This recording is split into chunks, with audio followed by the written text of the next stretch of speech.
The sign was already in the ground by the time my son pulled into the driveway. I watched from the upstairs window, the one that used to look out over my wife's rose garden before my daughter-in-law had it paved over for extra parking, and I watched him stop the car halfway up the drive. Just stop. Engine still running. I could see his head turn slowly toward the red and white for sale sign planted in the center of the front lawn, and I could see, even from that distance, the exact moment his brain registered what his eyes were telling him. He sat in that car for a long time. I turned away from the window and went back to folding my shirts. Let me back up, because the sign is not where this story begins. This story begins the way most disasters begin, quietly, with a phone call, with someone asking for help, and with a man too soft-hearted to say no. My name is Victor. I am 66 years old. I spent 32 years as a structural engineer with the same firm in Columbus, Ohio.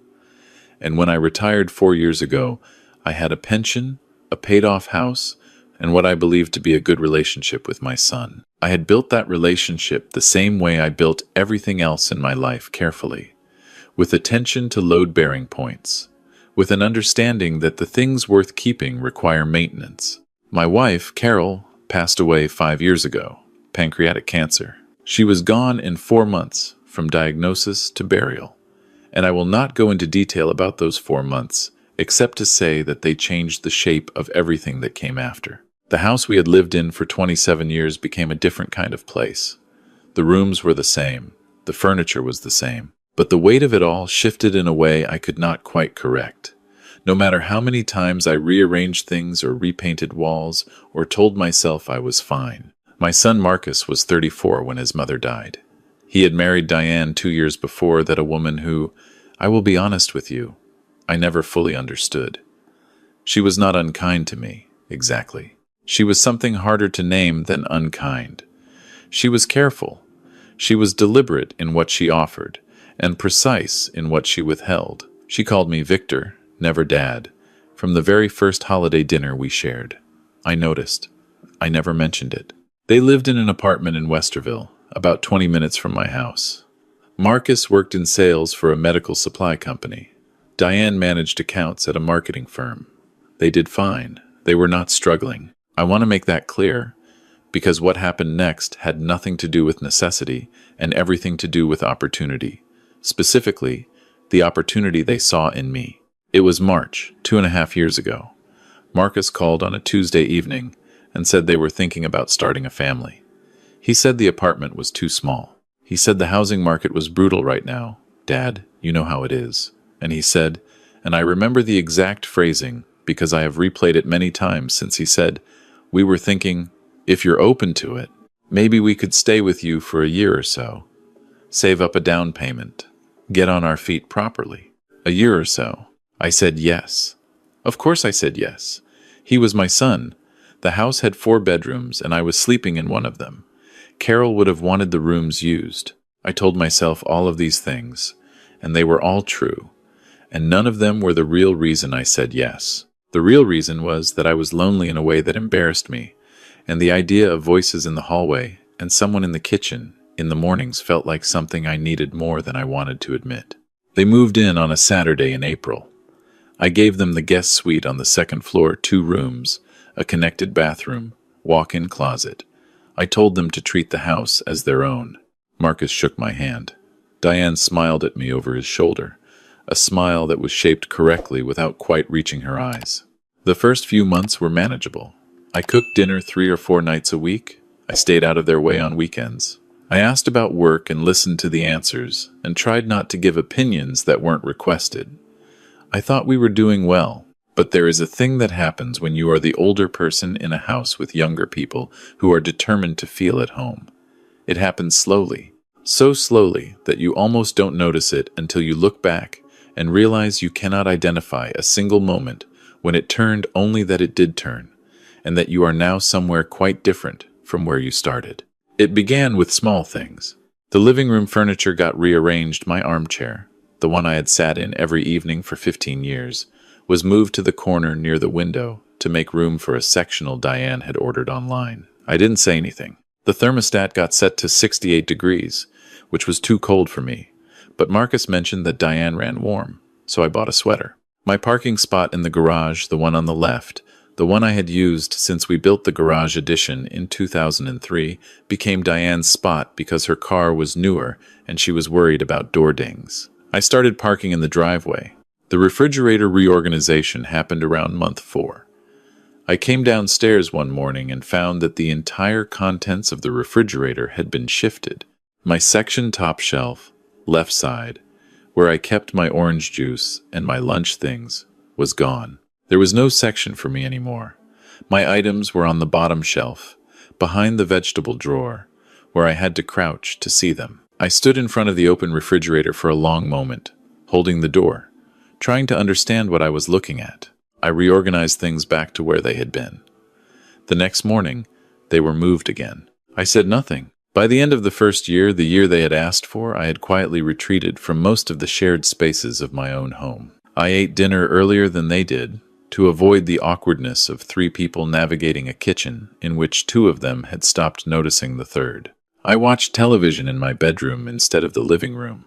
I used the smaller bathroom on the ground floor because the master bath, the one attached to my bedroom, Diane had filled with her things and Marcus never mentioned it, and I never asked. I kept waiting for Marcus to notice. He didn't notice. Or he noticed and decided that noticing was not useful to him at that particular time. I'm still not certain which one it was.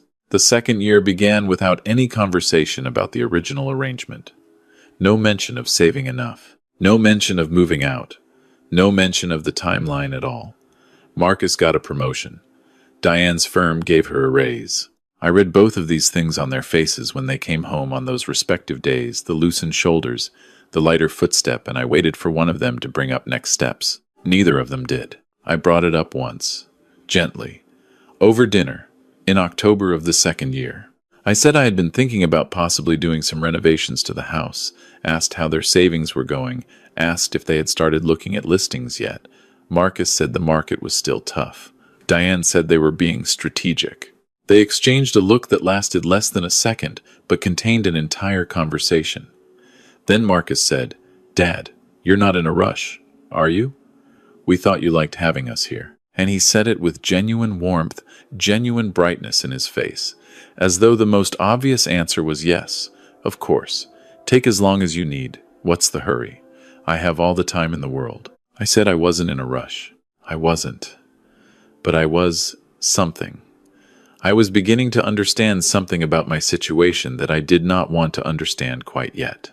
Diane's parents came to visit that November. Her father, Gerald, was a large, loud man with opinions about everything and the conviction that all of them were correct. Her mother, Patricia, was quiet in the particular way of someone who has decided that her husband's personality leaves no room for a second one.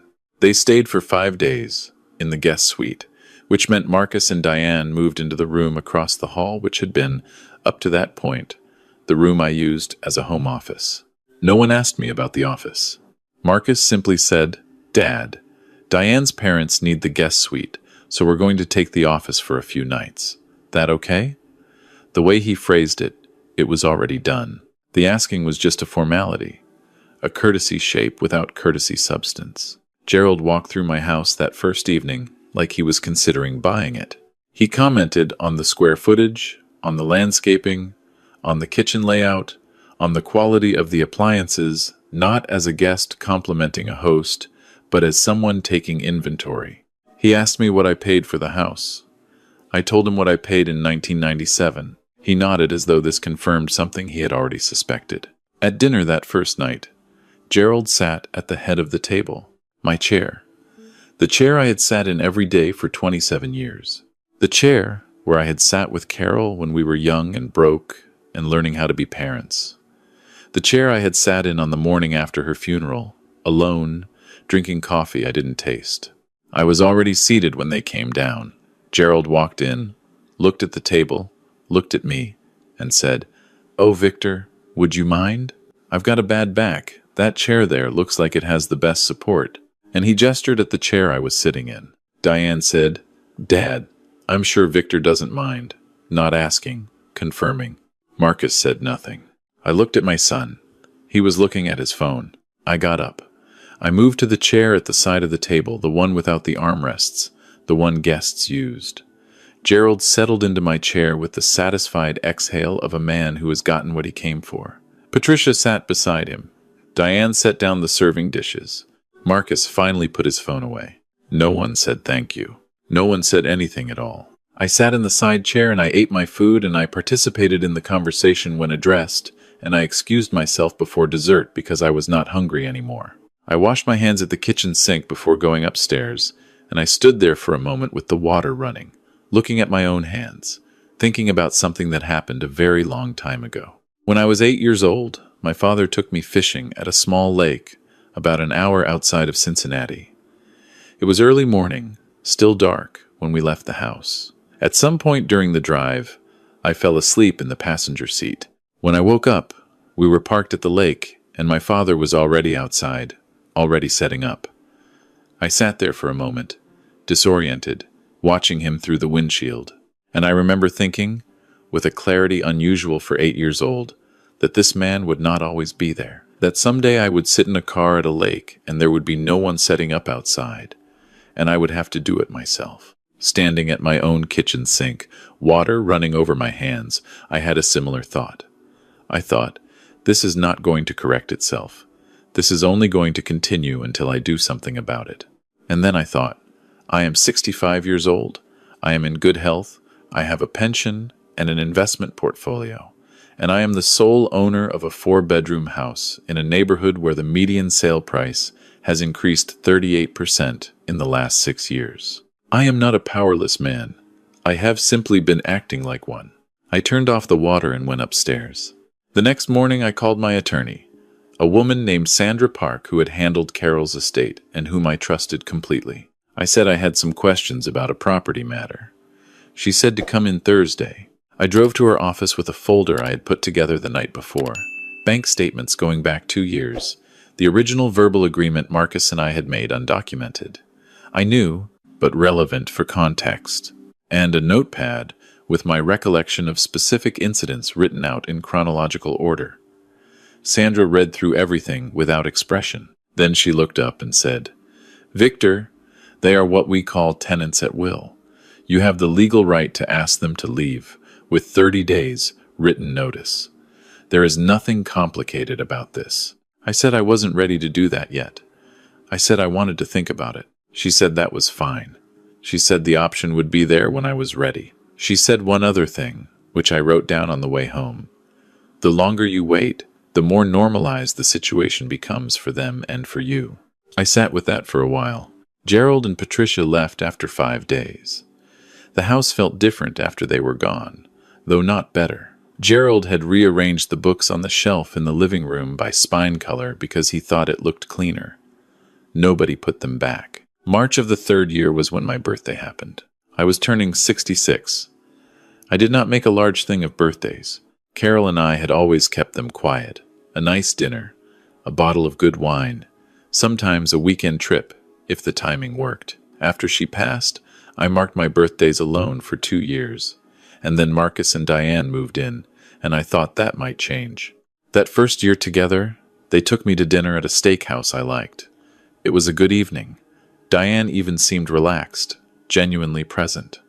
I went to bed that night thinking things were going to be okay. The second birthday, they forgot until late afternoon. Marcus texted at 4:30, "Happy birthday, Dad. We're slammed today. Can we do something this weekend?" Diane sent a GIF. We did not do something that weekend. This third birthday, 66, a Saturday in March, I assumed we would simply not acknowledge it. I was mentally prepared for that. I had made a reservation for myself at a restaurant I had been meaning to try, and I was genuinely at peace with the plan. At breakfast that morning, Marcus said, "Hey, so I know it's your birthday, and I wanted to do something nice. Diane's parents are coming up this weekend. They actually haven't seen the house properly, so we're going to do a birthday dinner here Saturday night. Diane's going to cook. Gerald loves to grill. It'll be good." I looked at him. I said, "Diane's parents are coming for my birthday dinner?" He said, "I mean, it works out timing-wise. They've been wanting to visit, and this gives it a reason, you know? It'll be fun. Gerald's great on the grill." I said that sounded fine. I drove to the library that afternoon. I know that may sound strange. I want to explain it. I had a laptop at home, but it was old and slow, and more importantly, it was in the house where Marcus and Diane were, and I did not want to explain what I was researching or why. The library had fast computers and no one looked over your shoulder. I spent 2 hours reading about real estate market conditions in my zip code, looking at comparable sales, reading reviews of 3 different listing agents, and downloading the contact form for one of them, a woman named Helen Cartwright, whose clients' houses, according to Zillow, averaged 11 days on market. I did not fill out the form yet. I printed it and folded it and put it in my jacket pocket and drove home. Saturday evening, my 66th birthday. Gerald arrived at 4 and immediately went to the kitchen to begin explaining to Diane how he would organize the grill. Patricia arrived behind him carrying a casserole dish and a bottle of wine she had brought for herself and Gerald, which she set down on the counter without offering any to anyone else. Marcus set the table. I sat in the living room reading a book, listening to the sounds of my house being occupied. At 6 o'clock, Diane called everyone to the table. I came in from the living room. The table was set nicely, good plates, candles, the tablecloth Carol and I had bought on a trip to Savannah 20 years ago. I noticed for the first time that Diane had real design instinct when she cared about the result. And this almost moved me, the evidence that she was capable of effort. I moved toward my chair. Gerald was already there. He wasn't sitting yet. He was standing behind it, hands on the back of it, talking to Marcus about something, gesturing with one hand.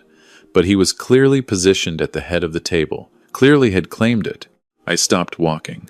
Diane appeared from the kitchen with the serving bowl. She glanced at the table, glanced at me standing in the middle of the room, and said, without breaking her movement, "Victor, you're just there." And she pointed at the side chair, the guest chair, the chair without armrests. On my birthday, in my house, at my table, I looked at Marcus. He was nodding along to whatever Gerald was saying. I looked at the chair Diane had pointed to. I looked at the chair Gerald was standing behind. There is a moment in structural engineering, and I have thought about this analogy many times since, where a load-bearing assessment goes wrong, not because anyone made a single catastrophic error, but because a series of small tolerances stacked up over time until the cumulative deviation exceeded the margin of safety. The structure doesn't announce that it's failing. It simply reaches a point where it can no longer hold what it has been asked to hold, and then it doesn't. I sat in the side chair. I sat there through the entire meal. Gerald told a long story about a property dispute with a neighbor that I suspect he believed was entertaining. Diane and Marcus laughed at the right moments. Patricia refilled her own wine twice without offering the bottle around. The food was good, I will give Diane that. She cooked well when she chose to. At some point, Marcus said, "Oh, happy birthday, Dad," with a kind of brightness that suggested he had briefly forgotten and then remembered, and Gerald raised his glass and said, "To Victor," and everyone drank. To Victor. In Victor's chair, at Victor's table, in Victor's house. After dinner, they moved to the living room. I cleared the table. I did it quietly, methodically, stacking plates the way I had stacked them for 30 years in that kitchen. When the table was clear and the dishwasher was loaded and the counters were wiped, I stood at the sink again, water running, hands not quite dry, looking out the dark window above the basin. I went upstairs. I got the printed form from my jacket pocket. I sat at the small desk in the corner of my bedroom, the one I had paid for, the one that still had Carol's curtains on the windows, and I filled out the contact form for Helen Cartwright. I sent the email at 10:47 that night. She responded Sunday morning. Could I meet Monday at 11? I met with Helen on Monday at a coffee shop on High Street. She was efficient and warm and did not waste my time. She asked about the house, the square footage, recent updates, the neighborhood. I told her. She said, based on comparable sales, she'd price it between $440 and $460. She said spring listings in my area were moving fast. She said if I wanted to list by the end of March, she could have everything ready in 2 weeks, photographer, staging consultation, paperwork. I asked what I would need to do before listing. She said I would need to give current occupants notice to vacate, 30 days minimum, and that the house would need to be shown with as little personal clutter as possible. I said I understood. I drove home and called Sandra Park and told her I was ready. She said she would have the formal notice to vacate letter ready by end of week. She asked how I wanted to deliver it. I said I would handle delivery myself. I spent the next 2 weeks doing what I had not done in 3 years of living like a guest. I paid attention. I moved through my own house with fresh eyes, and I saw it clearly, maybe for the first time since Carol died. I saw the rose garden that was now a parking pad. I saw the books arranged by spine color on the shelves. I saw the master bathroom full of Diane's products, the thermostat set to 68, my orange juice behind the vegetable drawer. I saw all of it, and I took careful notes, not out of anger, not in that moment, but because I wanted to understand exactly what I was reclaiming. Sandra messaged me the notice to vacate on a Friday. I printed 2 copies, one for Marcus, one for Diane, since legally they were both occupants. I put them in envelopes. I set them on the kitchen counter on a Sunday morning when Marcus and Diane had gone to brunch, next to the coffee maker, where they would see them immediately upon returning. Then I went upstairs and began quietly packing my personal items into boxes I had been assembling in my closet for a week. I had already made arrangements to move into a furnished apartment in Bexley, a 2-bedroom on the 3rd floor with a view of a park. Month-to-month lease. I had signed the papers the previous Tuesday. The movers were coming Wednesday morning. Helen called that afternoon. The sign was going in Monday. Was I ready? I said I was ready. Monday morning I watched from my bedroom window as Helen's crew pulled up and assembled the for sale sign. It went into the center of the lawn, clean red and white. My address on it, Helen's contact information below. They hammered it in with a rubber mallet. It took 4 minutes. They drove away. I watched the street for a while after they left. A neighbor from 3 houses down, a woman named Ruth Ann, who had brought me a casserole when Carol died, slowed her car as she passed and squinted at the sign. I raised my hand to her through the glass. She drove on, and then Marcus pulled into the driveway. I watched him stop the car halfway up. I watched his head turn. I watched him look at the sign the way you look at something that cannot be what it appears to be. Something that your brain refuses to process on first pass because the implications are too large. He sat in the car for almost 6 minutes. I timed it. When he came inside, I was in the kitchen, drinking coffee. He came through the front door and walked directly to me with a look on his face I had not seen since he was a teenager. That particular combination of fury and uncertainty, when you are very angry but you are not quite sure if you are the wronged party. He said, "Dad, what is that sign?" I said, "It's a for sale listing. Helen Cartwright's agency. She's excellent." He said, "You're selling the house?" I said, "Yes." He said, you didn't tell us where are we supposed to go." I said, "You received a notice to vacate 2 weeks ago. You have until the end of the month. That's 30 days from the Sunday I delivered it, so you have about 2 weeks remaining." He stared at me. He said, "You're serious?" I said I was serious. He said, "Dad, this is insane. This is our home." I let that sit in the air between us for a moment. I picked up my coffee cup and I said, very carefully, "Marcus, this is my home. It was my home when I bought it in 1997. It was my home when your mother and I raised you in it. It was my home when you asked to stay here for 1 year, to save money. It was still my home on my 66th birthday when I sat in the side chair at my own dinner table so that your father-in-law could sit in my chair. It has always been my home. You seem to have forgotten that. I am simply reminding you." He opened his mouth. He closed it. He said, "That's what this is about? The chair?" And there it was. The thing that breaks your heart a little even when you are doing the right thing. Not because he said it cruelly, but because he said it genuinely. Because he actually sincerely believed that the chair was a small and isolated thing, a minor episode that a reasonable person would absorb and release. Because he had not been keeping track. Because when you are the one with the power, the accumulation is invisible to you. Every individual concession looks manageable from the outside. Only the person making them understands what they add up to. I said, "No, Marcus, that is not what this is about. It is just the last thing." He called Diane. I heard him on the phone in the hallway, speaking in a low, urgent voice. I finished my coffee and washed the cup and set it in the drying rack. Diane came home within the hour. She was controlled. Diane was always controlled, but there was something behind her eyes that was new. She sat at the kitchen table. She said, "Victor, I think we should talk about this rationally." I said I was happy to talk. She said the timing was difficult. She said they had been planning to start looking at houses in the spring, which was the first I had heard of any spring plan, and that this put them in a very hard position. She said she understood that the living arrangement had been imperfect.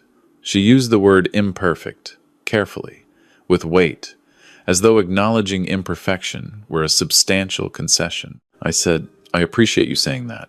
She said, "So is there any possibility of giving us more time?" I said, "I gave you 2 years and 11 months beyond what we agreed on. I believe that was more than reasonable." She said, "Victor." I said, "Diane, I want you both to be okay. I genuinely do. You're not bad people. But this is my house and I am selling it, and the timeline is what it is." I paused.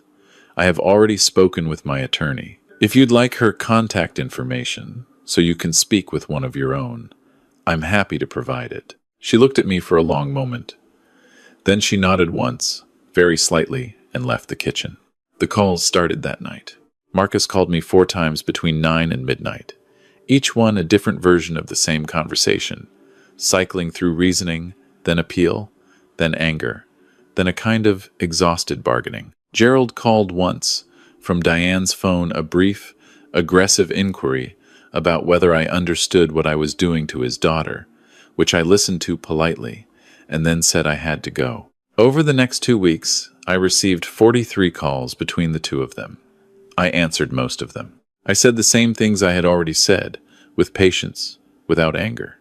I was not angry. I had stopped being angry somewhere around the time I sent that email to Helen Cartwright. And what had replaced the anger was something that surprised me with its steadiness. It was clarity. The kind of clarity that comes when you stop waiting for a situation to improve on its own and simply decide what you are going to do. They moved out on a Thursday, 4 days before the deadline. A moving truck came in the morning. I stayed in my bedroom with the door open, not hiding, but not in the way. I heard them in the hallway, on the stairs, going back and forth. At one point, Marcus stopped outside my door. He stood there for a moment, and I could hear him breathing. He didn't knock. He walked away. Diane knocked. She came in without waiting for an answer, which was very much like her, and she stood near the door with her hands crossed in front of her, and she said, "I want you to know that I don't think you handled this well." I said, "I know." She said, "We needed more time." I said, "I know you feel that way." She said, "Marcus is devastated." I said, "He'll be okay. He's good at figuring things out when he has to." And then I said, "Diane, for what it's worth, I think you're capable of more than you showed here. I really do." I didn't say it unkindly. I meant it. She looked at me for a moment, and something shifted in her face, very briefly, before the control came back. She said goodbye and went back down the hall. The truck left at 2 in the afternoon. I went downstairs and stood in the middle of the living room. The furniture was still there, most of it was mine. The sectional was gone, which meant my armchair was back in the center of the room where it belonged, slightly surrounded by vacancy. I moved it back in front of the television.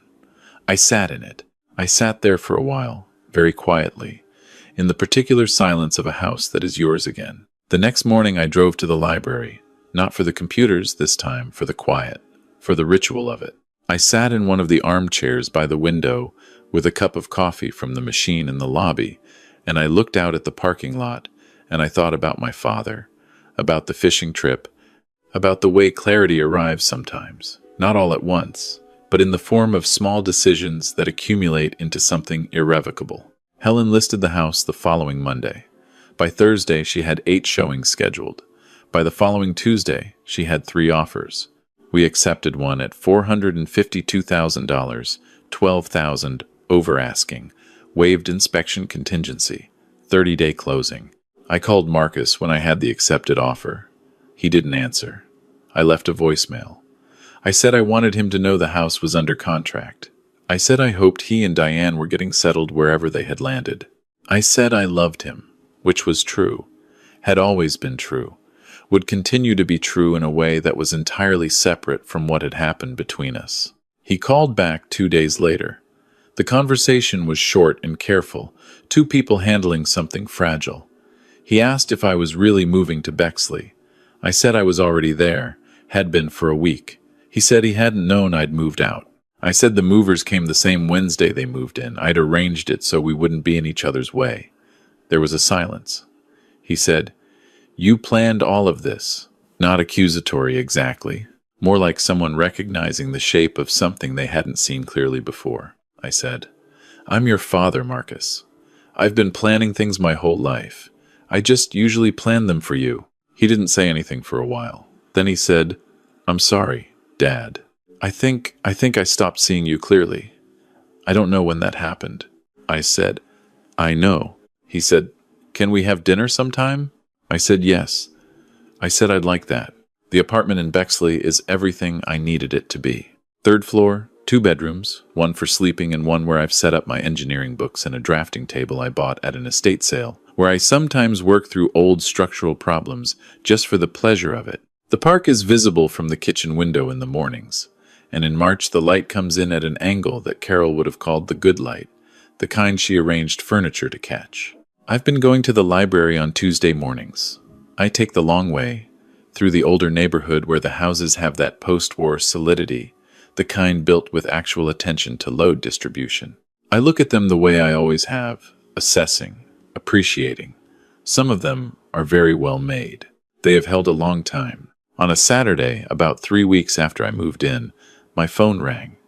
It was a number I didn't recognize. I almost didn't answer. I answered. It was Gerald. He said he wanted me to know that he thought Marcus and Diane were going to be fine. He said they'd found a rental in Upper Arlington. He said it wasn't easy for them. And then he said, and I was not prepared for this, he said, "I've been sitting with something. That night at your birthday dinner. I took your chair." He said it plainly, without decoration. That wasn't right. I knew it wasn't right when I did it. I should have said something at the time. I didn't answer immediately. I was in the kitchen, and I put my hand flat on the counter and stood there for a moment. I said, "Gerald, I appreciate you saying that." He said, "I'm not sure it changes anything." I said, "It doesn't need to change anything. It's still worth saying." There was a pause. He said, "You're a difficult man to stay angry at, Victor." I said, "I've noticed that about myself." He laughed a real laugh, short and surprised. We talked for a few more minutes about nothing in particular. He mentioned a restaurant in German Village he thought I might like. I said maybe we'd try it sometime. We said goodbye. I stood in the kitchen after I hung up, hand still on the counter, and I thought about the house, about Carol's curtains that I'd brought with me and hung in the bedroom window here, about the rose garden that was no longer a rose garden, about my armchair in a room that was no longer my room, about what stays and what doesn't. I thought about what I had told Marcus, that I loved him, that it was separate from everything else, that some things are not conditional on other things, no matter what it looks like from the outside. In structural engineering, there is a concept called graceful degradation. It is the principle that a well-designed structure, when placed under loads it was not designed to carry, does not collapse catastrophically. It bends, it warns, it allows time for correction. It does not fail all at once, and when it does fail, it fails in ways that can be rebuilt. I think about this when I think about Marcus and me, about what we are doing now, which is slowly, carefully, without forcing it, rebuilding something. It is not the same shape it was before. It may not ever be, but it is real, and it is ours, and it is still standing. Marcus came for dinner last month. Just him, Diane wasn't ready for that yet, and that was fine. I made the pot roast Carol used to make, the one Marcus had requested every birthday from age 6 onward. We sat at my small dining table in the Bexley apartment, and he ate 2 helpings, and we talked for almost 3 hours, about his job, about the new place, about some things from when he was growing up that he'd been thinking about. At one point he said, "I don't know when I turned into someone who would do what I did." I said, "You're not that person now." He said, "How do you know?" I said, "Because you're asking the question. People who are that person don't ask." He nodded. He helped me with the dishes after. He dried while I washed, the way he had done when he was 12 years old, and we stood side by side at the sink and didn't talk much.